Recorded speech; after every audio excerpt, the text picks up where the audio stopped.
Hello, it's me, Dixon again. Back looking at some more Reddit app ideas. Let's get into it.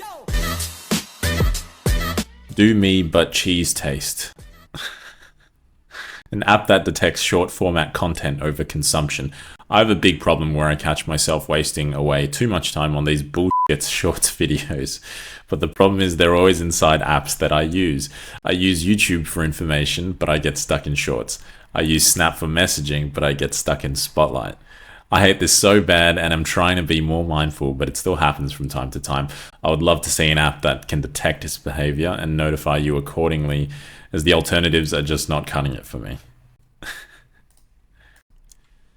So I don't think you can build an app that tracks your activity on other apps, but hey, if someone knows different, then let me know.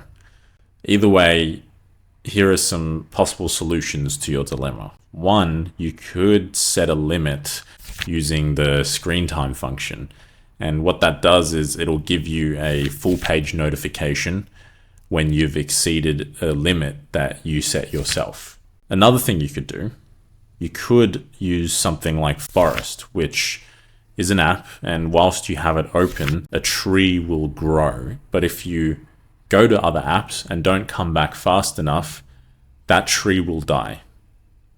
And you will have killed the tree. Smiltons with a 1 asks, Daily Chat, an app that allows you to chat one time at a day for 5 minutes with a random person around the world. Dude, I already know what's going to unfold. What do you think's going to happen if you connect two strangers across the internet without any consequences beyond 5 minutes? It's just going to be a bunch of wiener pics. Anyway, you're asking, so I'm going to give you an answer. So assuming you're talking only about text-based chat, that should be pretty straightforward. There's enough frameworks out there to help you do that pretty quickly. Firebase, for example. If you're talking about photo and video streaming, that's going to be a little bit more difficult. But again, there's enough platforms out there in today's world to make your life simple.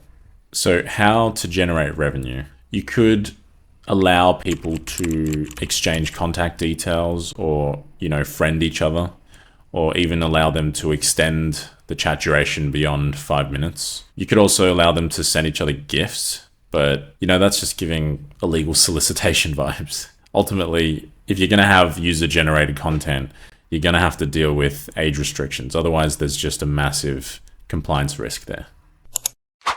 Timbit116 asks, an app where you can rate individual campsites. Hey everyone, I was thinking about a website or app where you can rank individual campsites at a campground, because I hate when I go camping and my neighbor's site is better than mine. I wish I could tell what the best campsite was before booking. This happened to me the last time I went backcountry camping. When I was planning my engagement with my fiance, I had to search through different sites to find the best site. For example, the Stormhaven had 7 sites. However, once I got there, I realized that some sites had a better view, were further away from other campsites. Look, if you were proposing to your partner, not that I've had the experience or anything, but wouldn't you want to scout out the site beforehand? I'm just saying. There's likely a market in Australia for this because Wikicamps is the top paid app and it goes for $8 a pop.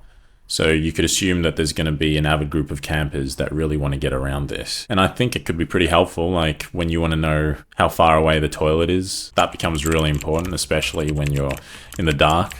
So fair to assume this is a pretty promising problem space. So I think that the valuable asset here is the data that you're going to have about camping grounds, which it sounds like you want to crowdsource. You could definitely look at a similar business model to Petrol Spy, whereby they make that available via API calls. And, users might really value this info to the extent that they might pay for it. It's kind of like the dive bar or hole in the wall restaurant, which you don't want that information becoming too public. I'm not sure what the camping market is like in other geographies, but in the long term, you could definitely look to expand to those that have campers as avid as Australians.